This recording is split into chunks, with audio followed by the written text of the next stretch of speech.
Hello friends, era education world में आपका स्वागत है। फ्रेंड्स, आज हम लेकर आए हैं हिंदी व्याकरण में वर्णमाला का प्रैक्टिस सेट। ये प्रैक्टिस सेट आपके लिए बहुत ही यूजफुल होने वाला है। इस प्रैक्टिस सेट में उन्हीं क्वेश्चन को लिया गया है जो आपके प्रीवियस एग्जाम में बार बार पूछे गए हैं। और आप सभी जानते हो कि आपके वर्णमाला चैप्टर से भी कम 4 से 5 क्वेश्चन हर एग्जाम में पूछे जाते हैं, जिसमें क्या हो, हिंदी सब्जेक्ट हो। तो चलिए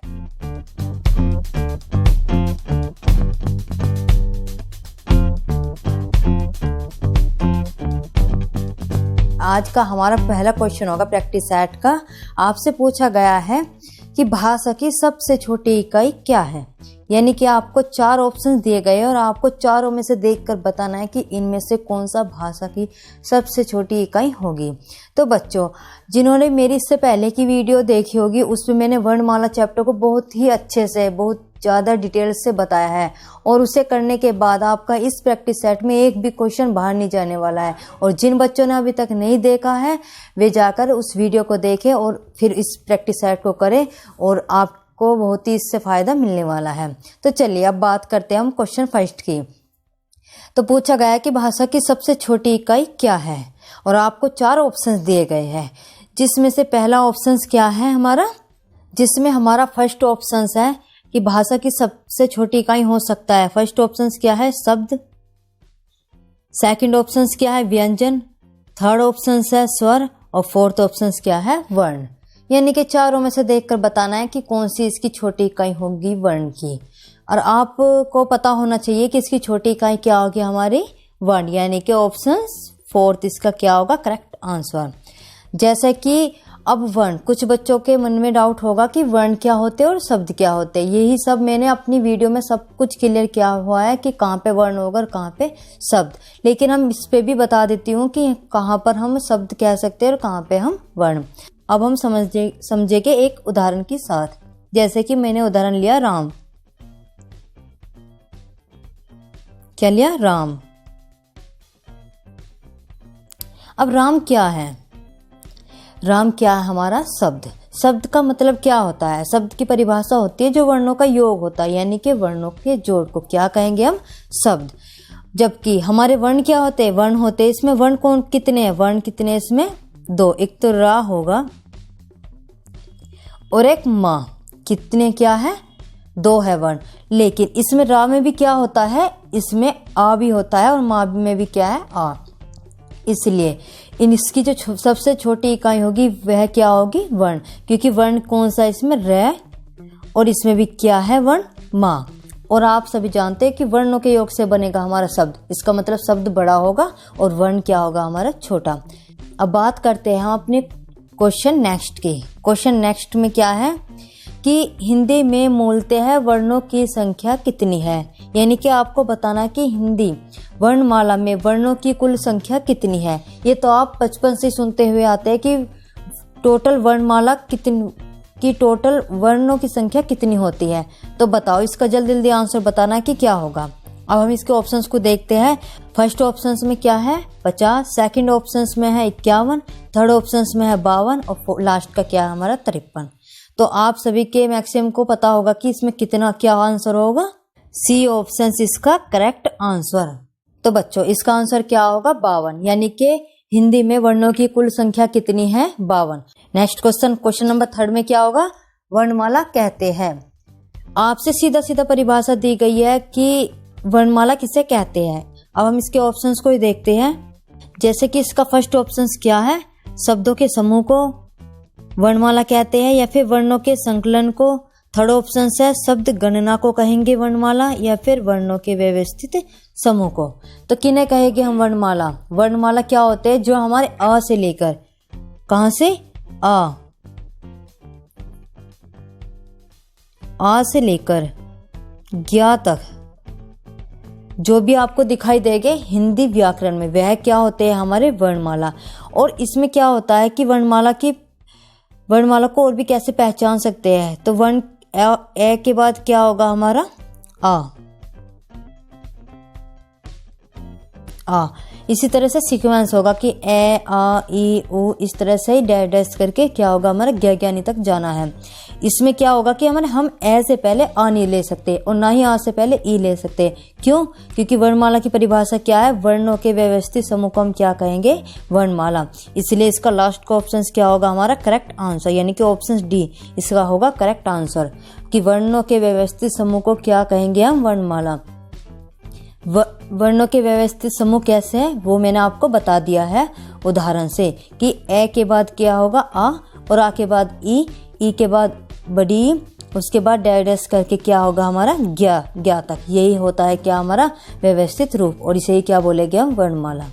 अब बात करते हैं हम क्वेश्चन नंबर 4 की कि क्वेश्चन नंबर 4 में क्या कहा गया है। क्वेश्चन नंबर 4 में पूछा गया है कि अक्षय ध्वनि किसके अंतर्गत आती है, यानी कि आपका क्या है? अक्षय में कौन सी ध्वनि होगी, यानी कि आप इससे पहले वाली वीडियो में देखना, मैंने उसमें संयुक्त व्यंजन सब कुछ कराया है। उसमें घोष वर्ण, मूल स्वर, संयुक्त वर्ण, तालव्य, कंठव्य सब कुछ कराया है, और ये क्वेश्चन आपका वहीं से ही है। बस क्वेश्चन की लैंग्वेज क्या है, इधर से उधर की गई है कि अक्षय ध्वनि किसके अंतर्गत आती है। तो यह किसके अंतर्गत आती है? चलो हम अब इसके चारों के चारों ऑप्शन देखते हैं। जैसे कि इसका फर्स्ट ऑप्शन क्या है? मूल स्वर। मूल स्वर तो यह होगा ही नहीं, क्योंकि अक्षय क्या होती है हमारी? यह अक्षय क्या होते हैं हमारे? व्यंजन होते हैं। घोष वर्ण, घोष हो भी सकते हैं, नहीं भी हो सकते हैं। संयुक्त वर्ण, और एक क्या होगा हमारा? तालव्य। लेकिन आपको इसका सीधे सीधे याद करना ही है, हमारे किसके अंतर्गत आते हैं? हमारे संयुक्त वर्ण। किसके अंतर्गत पढ़ते हैं हम? संयुक्त वर्ण। और संयुक्त वर्णों की संख्या हमारी कितनी होती है? 4, जिसमें एक तो आपका है ये अक्षय, एक है हमारा क्या? त्रय, एक है ज्ञ, और एक है श्रेय, यानी कि यह श्रेय वह है जो श्रमिक वाला होता है। तो इनकी टोटल जो हमारे संयुक्त वर्ण होते हैं उनकी संख्या कितनी होती है? 4।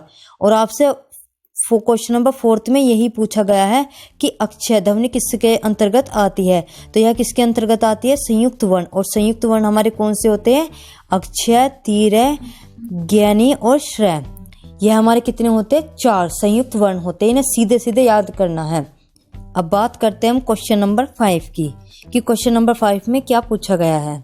इसमें पूछा गया है कि निम्न में से कंठ्य या कंठस्थ ध्वनि कौन सी है। कंठ्य कंठस्थ का मतलब होता है कि जो कंठ से बोली जाती है, यानी कि ना उसमें नाक का यूज किया जाए, ना ही उसमें जीभ का और ना ही दंत का। उसका प्रेशर ज्यादा से ज्यादा किस पर होना चाहिए? कंठ पर। तो हम चारों ऑप्शंस को देखते हैं। चारों में जैसे फर्स्ट ऑप्शन दिया है क्या? जैसे कि फर्स्ट ऑप्शन दिया है क और ख, कि यह कंठ होगा क ख। चलो इसे बाद में देखते हैं। सेकंड ऑप्शन क्या है हमारा? य और र। थर्ड ऑप्शन है छ जय, और फोर्थ ऑप्शन क्या है हमारा? ट और अण। तो इसका कौन सा करेक्ट आंसर होगा? ऑप्शन फर्स्ट इसका क्या होगा? करेक्ट आंसर है, क्योंकि कंठस्थ ध्वनि क्या होती है? जिनका प्रभाव किस प्रेशर किस पर पड़े? कंठ पर। यानी कि आप बोल कर देखो क ख ग घ और अण, तो हमारी प्रेशर किस पर पड़ रहा है? कंठ पर। तो इसका आंसर क्या होगा? Correct first option. अब बात करते हैं क्वेश्चन नंबर 6 की। क्वेश्चन नंबर 6 में क्या है? हिंदी शब्दकोश में अक्षय का क्रम किस वर्ण के बाद आता है, यानी कि आपसे उच्चारण स्थान पूछा है कि जो हिंदी जो शब्दकोश होते हैं, शब्दकोश का मतलब होता है डिक्शनरी, उसमें जो अक्षय का जो क्रम होता है वो किस वर्ण के बाद आता है। इसमें देखेंगे हम चारों ऑप्शंस में क्या दे रखा है। जैसे कि फर्स्ट ऑप्शन से कि क्या के बाद आएगा, हाँ क्या के बाद भी आएगा, और छह के बाद भी हो सकता है, त्रे के बाद भी होगा और ज्ञा के बाद भी। लेकिन इसमें से आंसर कौन सा करेक्ट होगा वो भी सोचना होगा हमें। और जहां आपको चारों ही ऑप्शंस लग रहे हो कि चारों के चारों एकदम करेक्ट आंसर है, आप यह नहीं कह सकते कि एग्जामिनर ने एकदम गलत क्वेश्चन दिया है। बिल्कुल नहीं है, क्योंकि आपको तुरंत पहचानना है कि हम वर्णमाला चैप्टर पढ़ रहे हैं और वर्णमाला चैप्टर में जो अक्षय दिया है वह क्या है हमारे, यह हमारे क्या है, संयुक्त वर्ण, क्या है, संयुक्त व्यंजन या वर्ण। और संयुक्त व्यंजनों में हमारे जो चार के चार संयुक्त जो व्यंजन है उसमें क्या होता है कि जो हमारा जो अक्षय होता है उसका जो निर्माण होता है वह किन किन वर्णों से होता है, तो वह होता हमारा क्या है,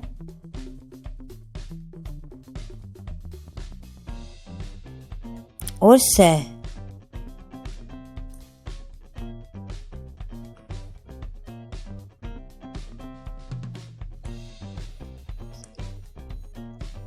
अक्षय का जो निर्माण होता है हमारा कै और स से होता है, और उसमें भी क्या होगा, कै में जो होगा ना क्या होगा, हल चिन्ह होगा, इस तरह से हलंत होगा। और आपको लास्ट में बिल्कुल भी नहीं लगाना, तुरंत गलत होगा ये क्वेश्चन, क्योंकि इसमें क्या होता है कि जो हमने कै में जो हल चिन्ह लगाया है ना, उसका मतलब होता है कि इस कै में ए नहीं है, वह कहाँ पहुंच गया, वह स के अंदर पहुंच चुका। यदि हम कैसे हलंत हटा देते हैं तो फिर हमें क्या करना पड़ेगा, स में लगाना पड़ेगा क्या, हल चिन्ह, और फिर उससे अलग क्या लिखना पड़ेगा, यहाँ पर इधर की साइड हमें फिर लिखना पड़ता ए, तब जाके कंप्लीट होता, जबकि यह गलत है बिल्कुल। हम स्टार्टिंग में हल चिन्ह लगाएंगे, उसके बाद क्या लिखेंगे, हम पूरा लिखेंगे। तो अब इसमें क्या हुआ, जहां पर आपको दिखाई दे रहा है कि ये चारों के चारों ऑप्शन है और ये चारों के चारों सही है एकदम, लेकिन इसमें आपको क्वेश्चन जो एग्जामिनर ने घुमा दिया है, इसमें सिर्फ आपको इतना दिमाग लगाना है कि यह क्या है, हमारा संयुक्त वर्ण है। संयुक्त व्यंजनों की संख्या चारों में से एक क्या है, हमारी अक्षय है, और उसमें से क्या है कि अक्षय का जो निर्माण होता है हमारा कै और स से होता है। तो हम इसमें क्या पूछा है कि अक्षय का क्रम किस वर्ण के बाद आता है, तो किस वर्ण के बाद आता है, कै के बाद आता है, क्योंकि कै और स से क्या बनता है, हमारा अक्षय। तो इसका फर्स्ट ऑप्शन क्या होगा, हमारा करेक्ट आंसर। अब बात करते हैं हम क्वेश्चन नंबर 7 की, कि क्वेश्चन नंबर 7 में क्या पूछा गया है। क्वेश्चन नंबर 7 में पूछा गया है कि ज्ञ वर्ण किन वर्णों के योग से बना है, यानी कि ज्ञ वर्ण किन वर्णों के योग से बना है, ये दिया गया हमें। तो हम इसके ऑप्शन देखते हैं, जैसे कि फर्स्ट ऑप्शन है कि जय और निया से, सेकंड ऑप्शन है जय, यह भी निया है। निया का मतलब होता है, यह क्या होते हैं, हम साधारण भाषा में कहते हैं हम इसे अनखल्ली, जबकि अनखल्ली नहीं होता, यह क्या होता है, निया, निया या इया। थर्ड ऑप्शन क्या है, जय और ध, और लास्ट का क्या हमारा जय और न के साथ क्या लगा दिया गया है इसमें, यह, तो यह तो बिल्कुल भी नहीं है। अब ग, ये जो हमारे ग, ज्ञा, छ, श, यह क्या हमारे संयुक्त व्यंजन है, ठीक है। अब इसमें जो हमसे पूछा गया है वह क्या पूछा गया है कि ज्ञ का जो निर्माण होगा वह किन वर्णों से होगा, तो इसमें आपका जो थर्ड है यह तो बिल्कुल गलत है, और फोर्थ भी क्या है, गलत। अब बात करते हैं हम फर्स्ट की और सेकंड की, कि इसमें आपको क्या है, दोनों के दोनों सेम दिए गए, लेकिन इसमें सिर्फ एक ही अंतर है, क्या, इस हल चिन्ह का। हल चिन्ह का मतलब क्या होता है कि इसमें से क्या है, ए को निकालकर जो ये लास्ट का वर्ण है निया, जो यह लास्ट का वर्ण है निया, इसमें लगा दिया गया है। अब इसका फर्स्ट ऑप्शन होगा या फिर सेकंड ऑप्शन, वह भी देखना होगा हमें। तो इसका कौन सा होगा, हम देखते हैं यहाँ पे संयुक्त व्यंजनों का जो निर्माण होता है वह दो व्यंजनों से होता है। जैसे कि जय का किससे होगा, हमारा जय, जितने भी संयुक्त व्यंजन होते हैं ना, उनमें जो स्टार्टिंग का जो वर्ण होता है उसमें हमेशा हल चिन्ह लगेगा, और जो लास्ट का होगा वह पूरा ऐसे ही लिखा जाएगा। और इसका कौन सा करेक्ट आंसर होगा, ऑप्शन बी, और वह भी इसलिए क्योंकि इसमें क्या लगा हुआ है, हल चिन्ह। संयुक्त व्यंजनों की सिर्फ यही पहचान है कि उसमें जो ना, यदि आपको दोनों वर्ण एक से दिखाई दे, क्योंकि जय फर्स्ट में भी है और जय भी सेकंड में भी है, निया यानी कि अनखल्ली इसमें फर्स्ट वाले में भी और सेकंड वाले में भी, लेकिन अंतर क्या है इसमें, हल चिन्ह का। हल चिन्ह क्या है, फर्स्ट वाले में नहीं है, सेकंड वाले में है, तो इसीलिए इसका करेक्ट आंसर कौन सा होगा, सेकंड। संयुक्त व्यंजनों में हल चिन्ह स्टार्टिंग वाले अक्षरों में होगा।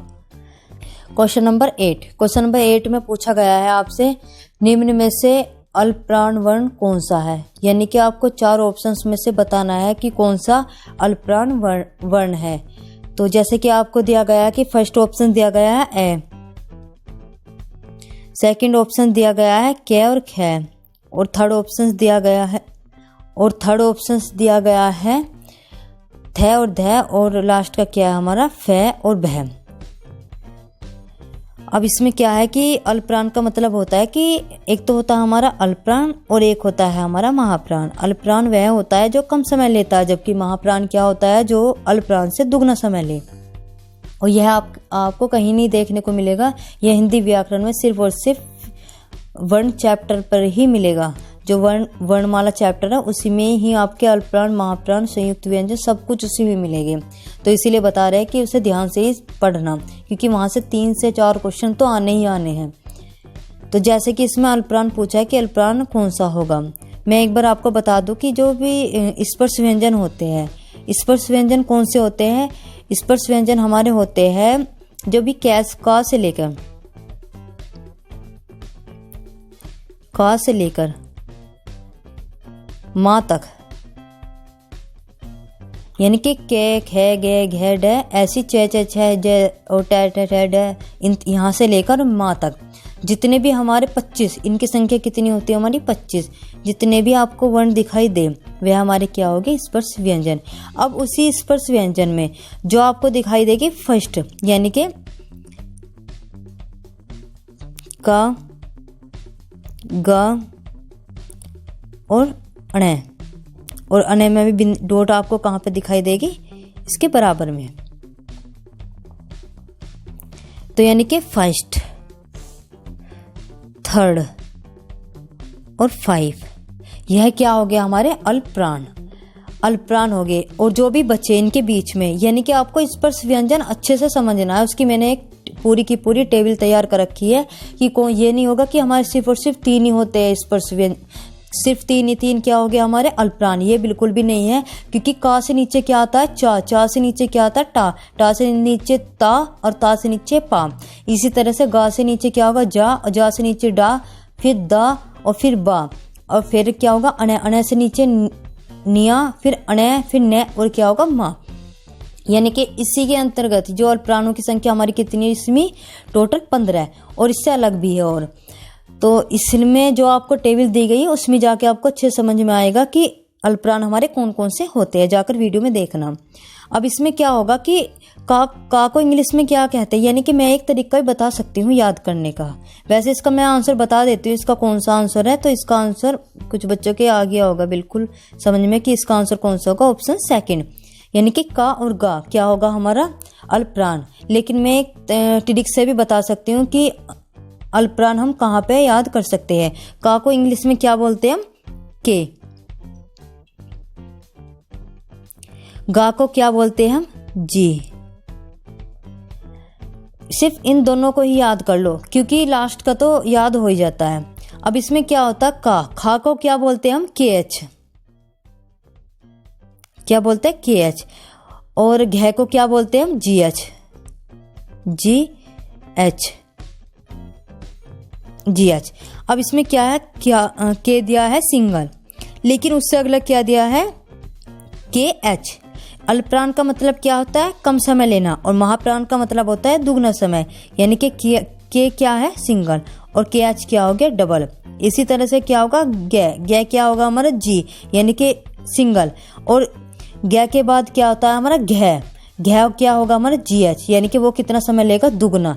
हम इस तरीके से भी याद कर सकते हैं, नहीं तो अपने तो है ही तरीके, अपने जो ट्रिक बनाते हैं उसे तो याद, उसे तो जिंदगी में कभी भूल ही नहीं सकते। लेकिन कुछ बच्चे नहीं बना पाते ट्रिक, उनके लिए जैसा भी अपना समझ में आ जाए तो ठीक ही है। नेक्स्ट क्वेश्चन में क्या है, अघोष वर्ण कौन सा है, यानी कि चारों में से बताना आपको अघोष वर्ण कौन सा है।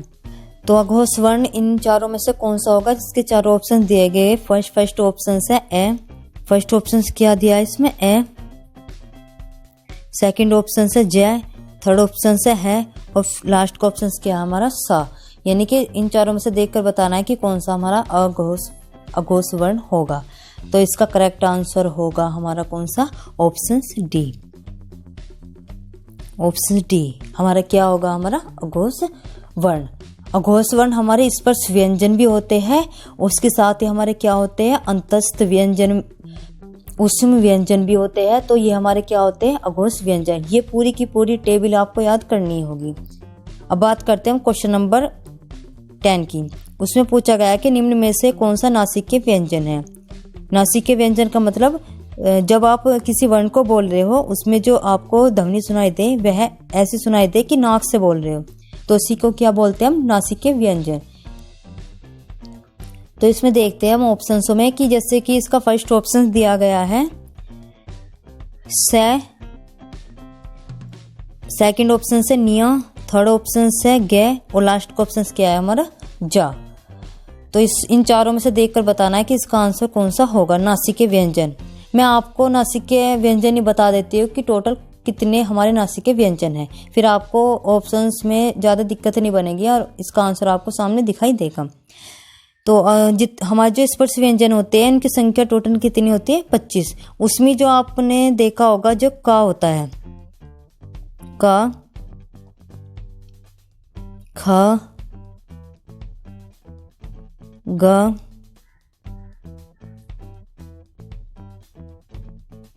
घ और एक क्या होता है हमारा अणे, और इसमें यहाँ पे क्या होती है हमारी डॉट। तो इसमें जो आपको दिखाई दे रहे होगे ना कि जो भी अणे होगा, निया क्या होती है हमारी निया, या फिर अणे जिसे हम क्या बोलते हैं अने खाली, अने खाली, या फिर न, और एक लास्ट का क्या होगा हमारा मैं। तो ये क्या होते हैं हमारे नासिक के व्यंजन। जितने भी आपको इसकी ये जो लास्ट के दिखाई देते हैं ना, ये हमारे क्या होते हैं नासिक के व्यंजन। तो इसमें से कौन सा ऑप्शन इसका करेक्ट होगा निया। निया इस तरह से होता है हमारा। तो यह क्या होते हैं हमारे नासिक के व्यंजन, यानी कि जब हम इन्हें बोलते हैं तो ध्वनि कैसी होगी हमारी, जैसे नाक से बोल रहे हो। तो इसका करेक्ट आंसर कौन सा होगा, ऑप्शन बी। क्वेश्चन 11, क्वेश्चन 11 में पूछा गया है कि घ का उच्चारण स्थान क्या होगा, यानी कि घ का उच्चारण स्थान क्या होगा।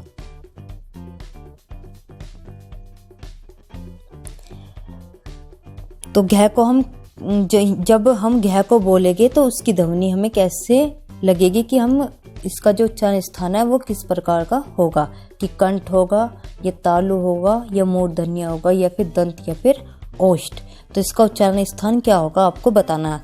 बोलकर देखो घा, घा, तो इसका प्रेशर किस पर पड़ रहा है, कंठ पर। तो इसका ऑप्शंस क्या होगा करेक्ट आंसर, ऑप्शंस बी, यानी कि इसका आंसर क्या होगा कंठ।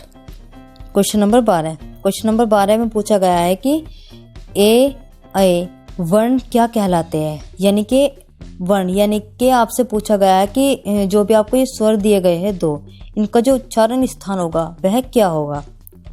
तो इसमें आपको चारों ऑप्शन दिए गए हैं।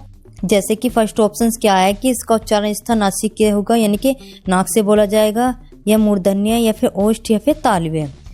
तो इसका उच्चारण स्थान क्या होगा, तो ऑप्शंस डी इसका क्या होगा करेक्ट आंसर, यानी कि इसका उच्चारण स्थान क्या होगा कंठ और तालव्य दोनों से होगा। अब कुछ बच्चों के मन में डाउट होगा कि कंठ और तालव्य दोनों एक साथ कैसे हो सकते हैं, लेकिन जिन बच्चों पे भी इसके इस वर्ण का विच्छेद करना आता होगा, या फिर जिन बच्चों को पता होगा कि किन वर्णों से ए का और अ का निर्माण हुआ है, उन्हें तुरंत आइडिया होगा कि इसका आंसर कंठ और तालव्य दोनों होगा।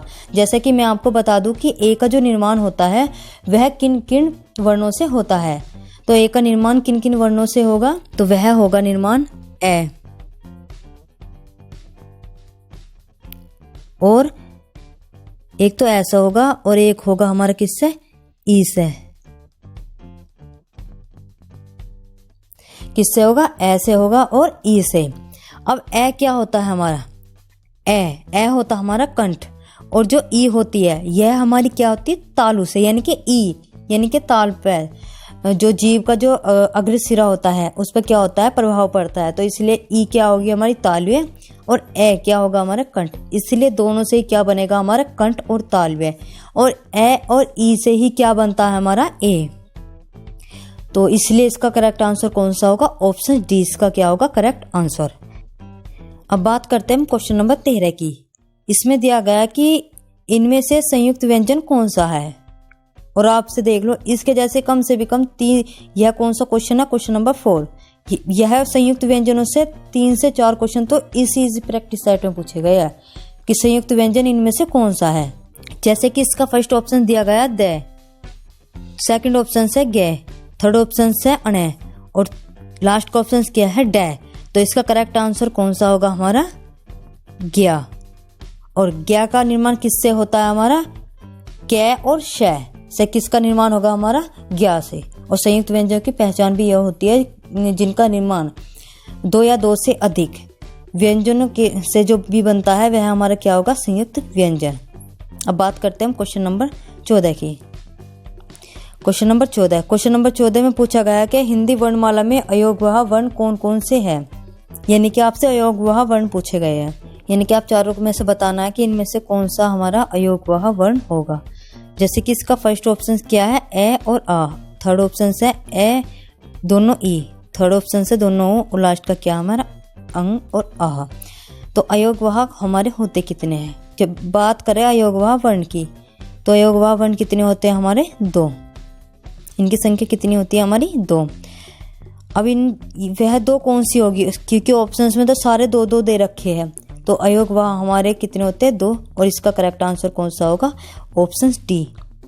ऑप्शन डी क्या होगा हमारा करेक्ट आंसर। और यह कुछ फैक्ट होते हैं जो आपको सीधे सीधे याद करने होते हैं। इसमें कोई ना ट्रिक होती है ना कुछ होते हैं। जैसे कि संयुक्त व्यंजन हमारे कितने होते हैं और कहाँ कहाँ से उनका निर्माण किया गया है। घोष व्यंजन हुए, ये सघोष, अल्पप्राण, महाप्राण और अयोगवाह वर्ण, ये उष्म व्यंजन। तो ये तो आपको सीधे सीधे याद ही करने होंगे, यहाँ से तो क्वेश्चन आने हैं। तो जैसे कि इसमें दिया गया है कि अयोगवाह वर्ण कौन से होते हैं, तो अंग होता है और आह। जबकि जो अंग दिखाई दे रहा है आपको, ये जो फर्स्ट वाला है, इसमें क्या होता है, जो अंग की बिंदी होते हैं इसे बोलते हैं हम अनुस्वार। और जबकि ए है, इसे क्या बोलते हैं हम, विसर्ग। तो इसका करेक्ट आंसर कौन सा होगा हमारा, ऑप्शन डी। यानी कि अंग और आह हमारे क्या हो गए, अयोगवाह। और अब आज का हमारा लास्ट का क्वेश्चन है, क्वेश्चन नंबर 15। इसमें पूछा गया है कि निम्न में से कौन सा वर्ण उच्चारण की दृष्टि से दंतव्य नहीं है। चारों ऑप्शंस में बताना है कि आपको जो 3 ऑप्शंस दिए गए हैं ना, क्योंकि कुछ बच्चों के मन में कंफ्यूजन होता है कि दंतव्य नहीं है, कि यह किस तरह से क्वेश्चन पूछा गया है। यानी कि आपको 3 जो ऑप्शंस दिए गए हैं वह किसके दिए गए हैं, दंत के, यानी कि जो दांतों से बोले जाते हैं क्या वर्ण। और एक ऑप्शन वह है जो आपके दंत से नहीं बोला जाता, यानी कि उसका उच्चारण स्थान क्या होगा, या तो कंठ होगा, या तालु होगा, या मूर्धन्य होगा, या फिर ओष्ठ होगा। तो वही पहचानना है आपको चारों ऑप्शंस में से कि इन चारों में से कौन सा हमारा होगा। जैसे कि इसमें दिया गया ता, क्या दिया गया, ता क्या होता है हमारा, ता का जो उच्चारण स्थान होता है वह होता है हमारा दंतव्य। और ना क्या होता है हमारा, यह भी होता है हमारा दंतव्य। और दा होता है हमारा क्या, दंतव्य। और बचा टा क्या होगा हमारा, यह हमारा टा जो है यह होता है हमारा मूर्धन्य, और यह दंतव्य नहीं है। और क्वेश्चन पूछा क्या गया है कि इनमें से कौन सा दंतव्य नहीं है। तो ऑप्शन डी इसका क्या होगा करेक्ट आंसर। तो बच्चों, यदि आपको हमारी वीडियो अच्छी लगी हो तो वीडियो को लाइक करें, सब्सक्राइब करें और शेयर करें। और इसी तरह के हम प्रैक्टिस सेट लाते रहेंगे। वीडियो को लाइक करें, सब्सक्राइब करें एंड शेयर करें। Thank you.